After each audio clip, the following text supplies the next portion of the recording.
ব্রণের দাগ কেন হয়?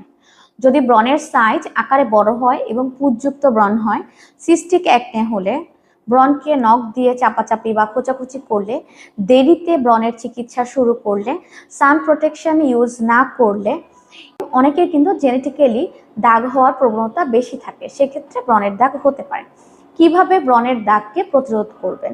অবশ্যই ব্রণের দাগ প্রতিরোধ করা সম্ভব। মাইল্ড ক্লিনজার এবং নন কমেডোজেনিক প্রোডাক্ট কিন্তু একটা গেম চেঞ্জার হতে পারে। অ্যাক্টিভ অ্যাকনে কন্ট্রোল করতে হবে যেন দাগ না পড়ে যায়। অবশ্যই ব্রণকে নখ দিয়ে পপ আপ করা যাবে না। প্রপার সান প্রোটেকশন ইউজ করতে হবে। চিকিৎসকের পরামর্শ অনুযায়ী মুখে লাগানোর ঔষধ এবং মুখে খাওয়ার ঔষধ নিতে হবে।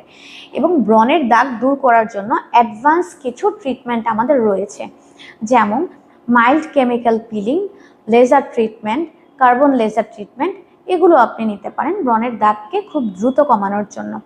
মনে রাখতে হবে ব্রণের দাগ কমতে কিন্তু 6 থেকে 7 মাস সময় লাগতে পারে, কিন্তু অ্যাডভান্স ট্রিটমেন্টগুলো নিলে খুব তাড়াতাড়ি ব্রণের দাগ কমে আসে।